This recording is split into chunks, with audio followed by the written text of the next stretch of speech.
Hello, my name is Isaiah Bertagnolli. I am an art history PhD student at the University of Pittsburgh, working on art and the anti-nuclear movement, 1979 to present.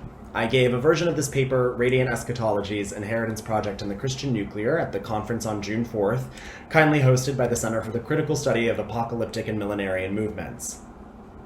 So I want to begin by imagining a possible future posited by a work of art made in Finland in 2015, which is the subject of this paper. Imagine for a moment that you live deep into the future. What does that look like? What have you been taught about our current moment? How much do you understand about the state of your world as it was shaped by policy decisions in 2020, if at all? Do you know what radioactivity is? So continue to imagine. Today is a very special day. The leaders in your family or town or church are about to perform a once-in-a-generation ritual. A cursed jewelry set is going to be appraised for its wearability.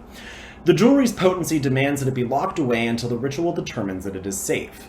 You have been told that the jewelry is old. In this exercise, you may determine that age for yourself. An elder disassembles the box and begins. They mount a gold leaf onto a large gold cylinder. They carefully rub a clear rod on a piece of fur. The elder holds that rod to that large gold cylinder until the gold leaf stands erect. You are astounded. The elder activates another mechanism with water which measures time. You watch the leaf return to its original verticality. The elder moves the gold cylinder onto the plate, and the jewelry repeats the process. This time, the gold leaf falls to its original position much more quickly. The jewelry is still not ready to be worn, and must be sealed away once more. This is one possible fantasy scenario of a post-nuclear future that Helsinki-based artists Eric Berger and Mary Keto want viewers to consider with Inheritance Project. The jewelry from this conceptual artwork includes objects to test for radioactivity, the jewelry itself made from radioactive stones from Myanmar, Madagascar, and the Democratic Republic of the Congo.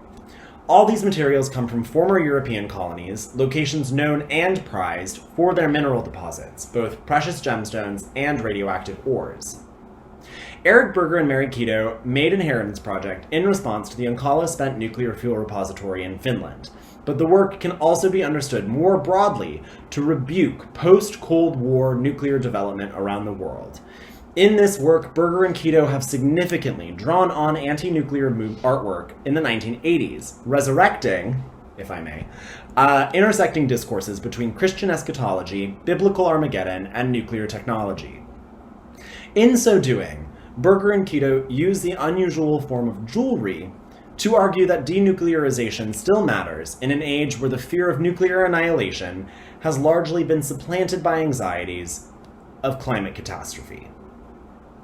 The Onkalo nuclear waste site in Finland began construction in 2004. Designed to be a final disposal site for nuclear waste, Onkalo is the first long-term waste site of its kind. It has prompted widespread environmental concerns and conversations around the long-term sustainability of nuclear energy. By making heirloom jewelry, Berger and Keto have imagined those issues within the realm of the personal. The work ponders what it means to inherit something radioactive, and what responsibility comes with storing such an object. To think about these questions, the artist looked to prehistoric artifacts for inspiration. Mary Keto explained in an interview with me that she has, quote, a little crush on archaeology, end quote. In 2015, it was suggested that a 130,000-year-old collection of eagle talons, excavated from a Neanderthal site in Croatia, were once worn as jewelry. Precisely the timescale on which the artists were thinking. Inheritance was originally exhibited at the Bildmuseum Maya in Sweden, in a 2016-2017 exhibition entitled Perpetual Uncertainty. The purpose, as the exhibition's catalog asked, quote, how can we archive and communicate knowledge about radioactivity from generation to generation, hundreds of thousands of years into the future? As Onkalo's construction draws to a close with an expected operation date of 2023, this question remains salient. As the American historian Lawrence Whitner has described, the Christian right in the 1980s had an active pro-nuclear agenda. This was demonstrated by the close alignment between President Ronald Reagan and the evangelical movement led by Baptist minister Jerry Falwell Sr. Falwell was a major religious figure who propagated the interpretation of nuclear war as the biblical Armageddon in his 1984 book, Armageddon and the Coming War with Russia. That same year, the Reverend James Robison proclaimed at the 1984 Republican National Convention, quote, "Any teaching of peace prior to Christ's return is heresy.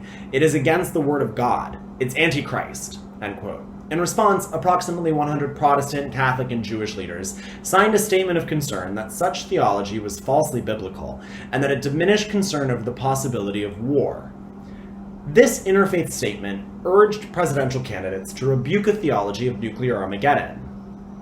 Just as Berger and Keto's Inheritance Project engages with nuclear politics of the present, artists of the Reagan era responded to the nuclear politics of the time. American artist James Ackerd worked in Richland, Washington, near the Hanford Nuclear Reservation, a major radionuclide polluter throughout the 20th century, beginning in 1945.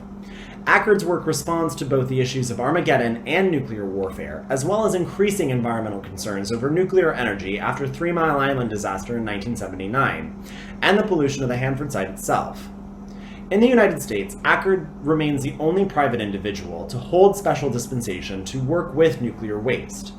He made what he termed reliquaries, nuclear waste receptacles that serve as something like standard issue industrial versions of the church's more elaborate triptych altarpieces and reliquaries.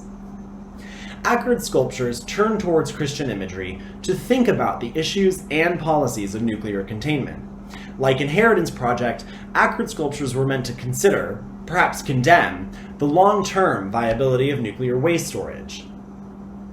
Ackerd's work, and the biblical framing of nuclear war upon which it drew inspiration, were made as an international anti-nuclear movement reached its zenith in the early 1980s.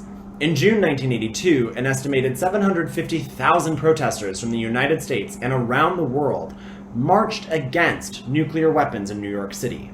Across Western Europe in October 1983, some 3 million people marched to demand an end to the arms race.